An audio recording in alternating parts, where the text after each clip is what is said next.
Bonjour. Donc, mon projet de doctorat, je le vois vraiment comme une très grande chasse au trésor, un voyage sur l'eau ou plutôt sous l'eau pour aller chercher les trésors cachés de la forêt pré-industrielle.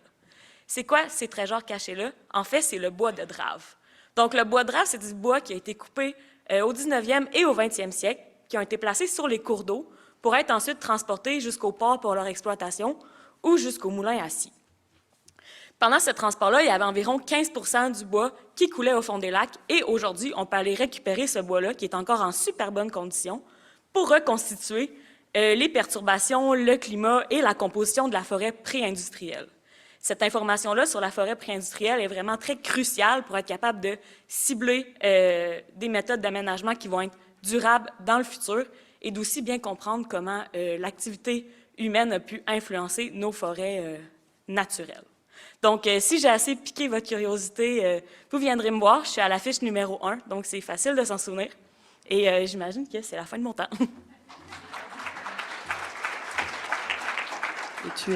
Ok, je vais juste demander aux étudiants de se lever, de se mettre en file pour que ça aille plus vite. Les étudiants qui présentent des affiches, je pense que vous connaissez vos numéros pour fluidifier un petit peu le passage. On va passer à notre étudiante numéro 2, qui est Elsa Desjoie de l'UQAT, et qui va nous présenter son étude spatio-temporelle du plomb et du cadmium dans les cernes d'arbres aux alentours de Rouen-Noranda. Donc bonjour à tous. Comme vous savez sûrement, la Fondrione est un gros polluant de la région. Elle émet des métaux lourds, en particulier depuis les années 70. Ces métaux lourds vont être absorbés par les arbres, ce qui va permettre de pouvoir dater la pollution. L'objectif de cette étude est donc de comparer la concentration qu'on avait dans les années 70 et dans les années 2020 grâce au centre de croissance. Pour cela, on a deux types de sites d'études, c'est-à-dire des sites en forêt et des sites dans le centre-ville. Et donc, grâce aux carottes d'arbres, on va pouvoir avoir les concentrations de ces métaux lourds dans la région. Et on s'attend à avoir une différence déjà d'un point de vue des espèces. Les espèces ne vont pas capter de la même façon les métaux lourds. Donc voilà, merci. Merci Elsa. Notre prochaine présentatrice, c'est donc Justine Gillis de l'UQAT et de l'Université Laval qui va nous présenter son projet Impact des traitements de BTK contre la tordose des bourgeons de l'épinette sur les risques de feu dans un peuplement. Donc, bonjour. Au Québec, un des principaux insectes ravageurs, c'est la tordeuse des bourgeons de l'épinette. Puis cet insecte-là s'attaque principalement à certaines des essences que l'on retrouve en forêt boréale. Puis c'est des essences qui sont aussi particulièrement prisées par l'industrie forestière. Donc, c'est ça. Fait que dans le fond, ce que ça fait quand il y a beaucoup de tordeuses et bourgeons de l'épinette, ça fait une mortalité accrue qui fait des comportements de feu particulièrement intenses et sévères. Puis c'est vraiment difficile de les contrôler. Donc, on utilise un insecticide biologique nommé le BTK afin d'essayer de réduire la mortalité dans les peuplements pour essayer de diminuer le comportement des feux. Puis, ayant vécu un été particulièrement intense, comme vous l'avez tous probablement vécu, puis faisant face au changement climatique qui va continuer d'alimenter des étés de feux de forêt comme on a vécu, il est important d'essayer de mieux prédire le comportement des feux de forêt et la dynamique entre les feux de forêt et les combustibles. Donc, c'est ce que mon projet propose. C'est d'évaluer différents scénarios de pulvérisation de BTK, puis les mettre en lien avec les combustibles disponibles pour le feu. Merci beaucoup, Justine. La prochaine présentatrice, donc la numéro 4, c'est Rachel Cassoro-Furaha de l'UQAT qui va nous présenter son projet Effet des coupes saisonnières sur la dynamique du carbone aérien et du sol dans une forêt dominée par les résineux. Bonjour à tous. Pensez-vous que la saison de coupe puisse avoir un impact sur la dynamique du carbone forestier? C'est là même l'objectif de notre étude.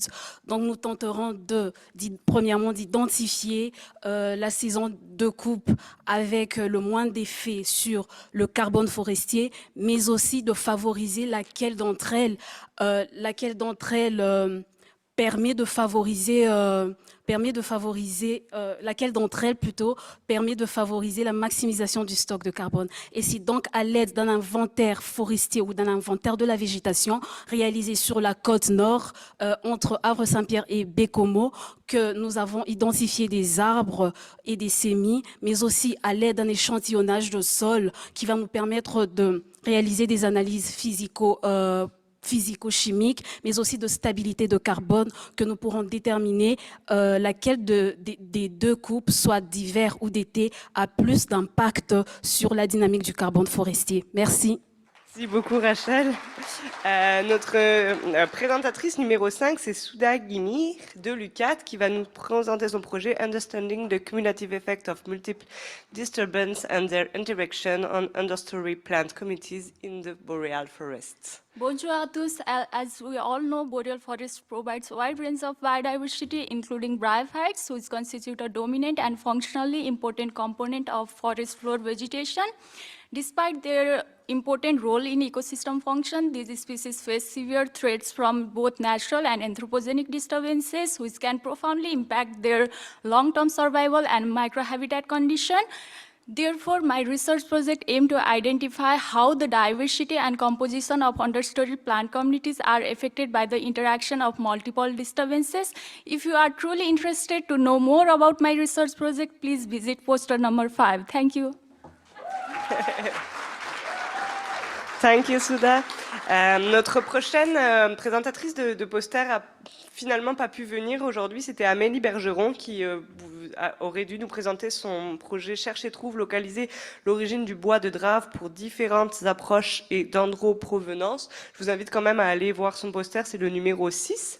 Et alors on va passer directement au numéro 7. C'est Hiba Merzouki de l'UQAT qui va nous présenter son projet. Les amendements de sol peuvent restaurer la productivité des sites mal régénérés après coupe.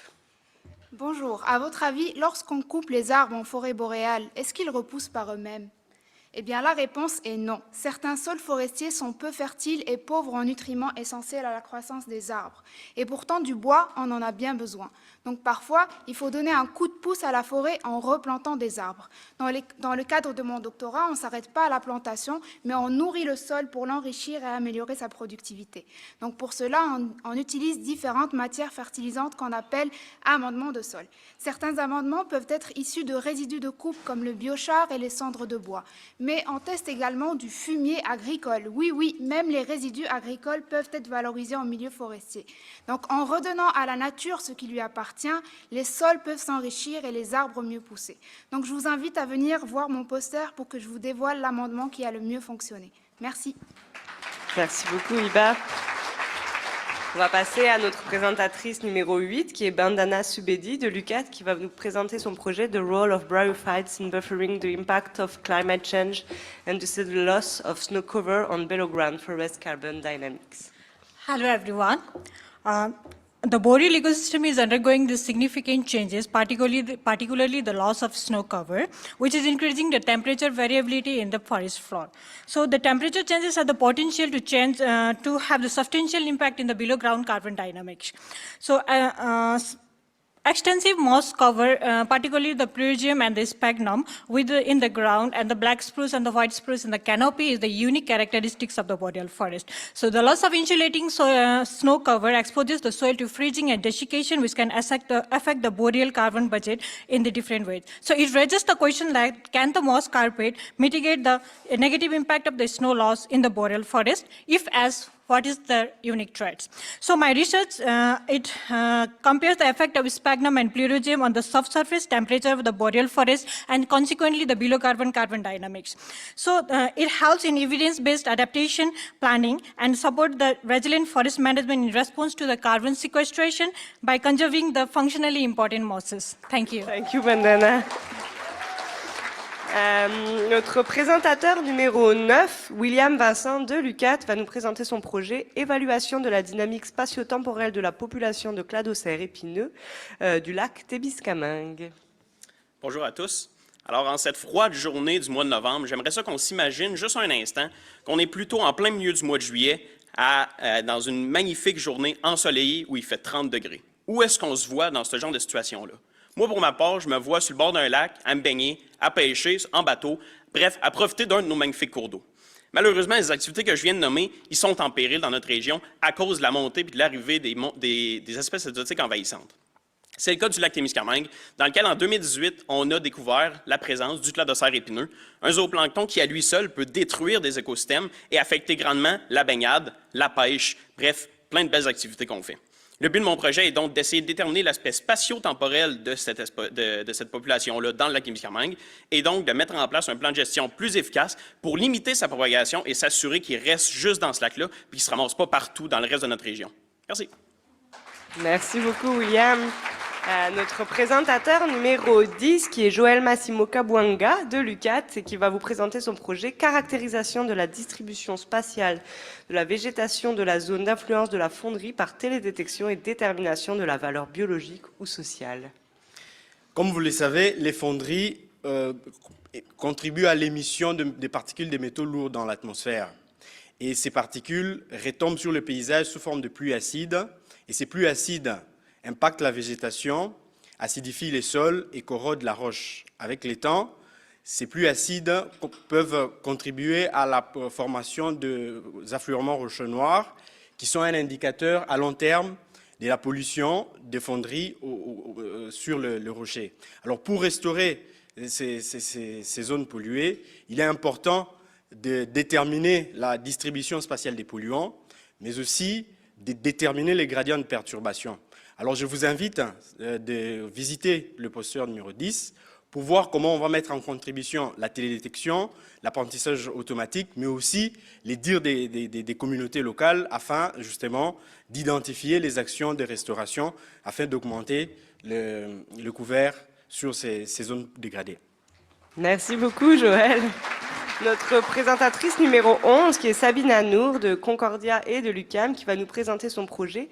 Les infrastructures boréales sont associées à différentes communautés de coléoptères xylophages indigènes, mais ne servent pas de voie d'introduction pour les espèces exotiques. Hello, everyone. Infrastructures within the boreal forest might facilitate the introduction of non-native or Infrastructures within the boreal forest might facilitate an introduction of non-indigenous or exotic wood borers into the boreal forest. We conducted a grant study in 2021 and 2022 across this extensive network of sites from Mont Laurier up to La Serre. Good news, we didn't find any non-indigenous or exotic species, but we did find the association of certain wood borers with these infrastructures, such as mines, sawmills, and campgrounds.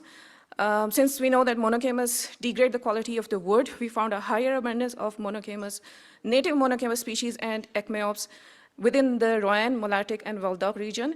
This mice pose a threat with the recent forest fires in this region. Please stop by at my poster and I can discuss more about it.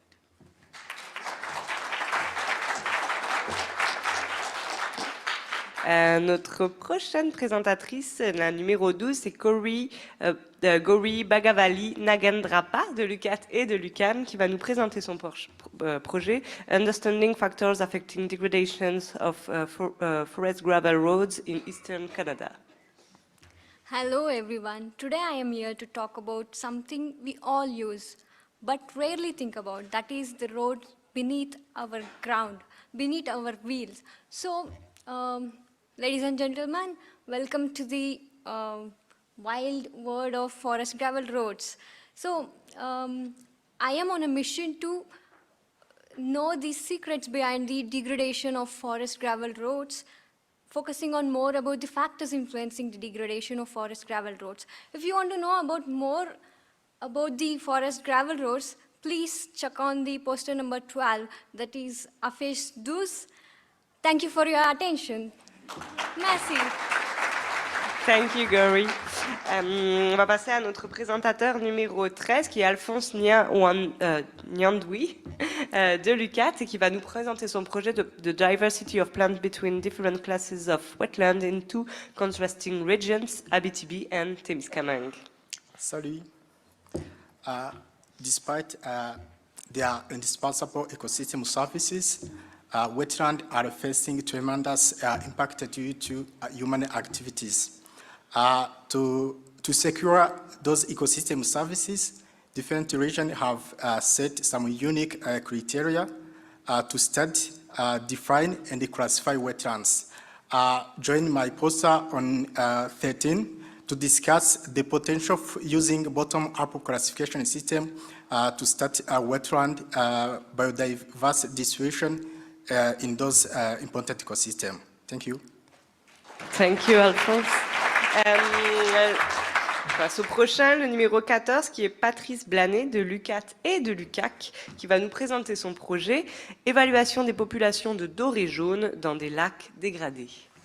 Bonjour. Quand on pense à la faune de la forêt boréale, souvent on va penser à l'ours, à l'orignal ou au lynx. Mais moi, je vais vous demander de vous tourner vers les lacs puis d'y plonger pour voir un de nos prédateurs naturels ici en Abitibi-Témiscamingue qui s'appelle le doré jaune.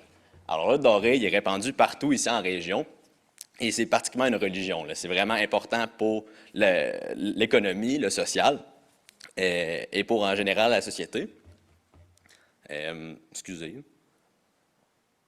Alors, dans les lacs à Rouyn-Noranda, les populations, il y en a eu qui ont été dégradées, dont les lacs Ossisco et Dufaux à Rouyn. Et le but de mon projet, c'est de venir regarder comment se portent les populations. Alors, suite aux ensemencements, est-ce que la population peut se maintenir naturellement et est-ce que le doré est capable de compléter son cycle vital, ce qui est complètement la base pour cette population-là. Merci.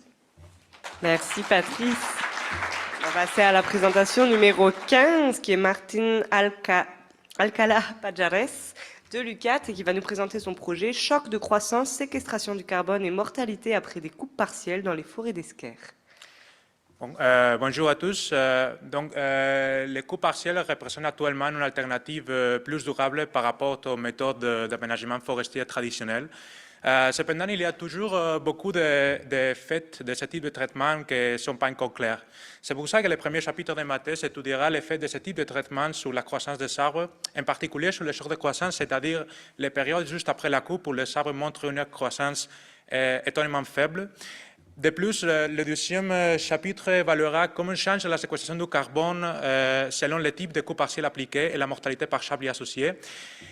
Et dans le troisième chapitre, nous aidera à mieux comprendre la mortalité par chablis en évaluant s'il existe une relation entre la résistance des arbres au renversement et l'union des arbres par leurs racines, c'est-à-dire les greffage racinaire. Donc, c'est tout. Merci. Merci, Martine.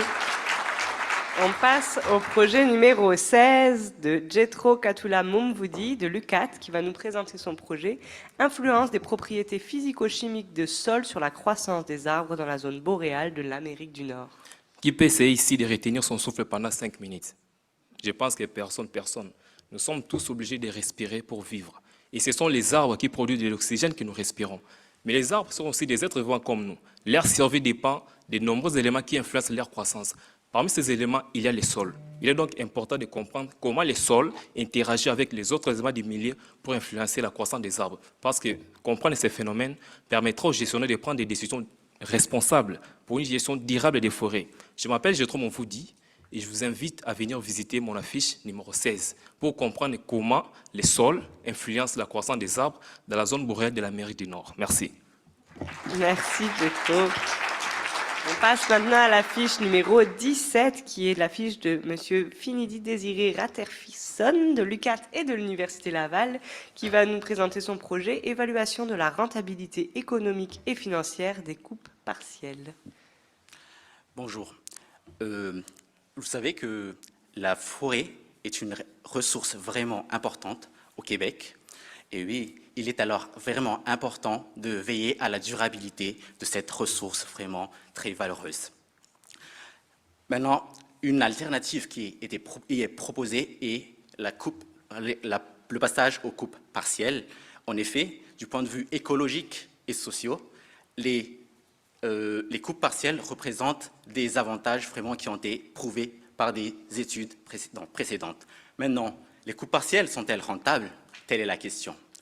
Mon projet vise à étudier la rentabilité économique et financière de ces coupes partielles et aussi d'évaluer l'outil MERIS. Bref, les résultats de mon projet permettront notamment d'être utilisés comme élément de décision dans les futures décisions en termes d'aménagement durable des forêts. Merci. On passe maintenant à la fiche numéro 18 de Masha Mozzafari de l'UQAT qui va nous présenter son projet Improve High Resolution Regional Mapping of Soil Properties and Their Uncertainty by Using Artificial Intelligence Approach. Hi everyone. I'm diving into the world of digital soil mapping, specifically focusing on the 6 soil map data. I'm going to work on understanding the factors that causes uncertainties into high-resolution regional mapping of soil properties utilizing artificial intelligence techniques.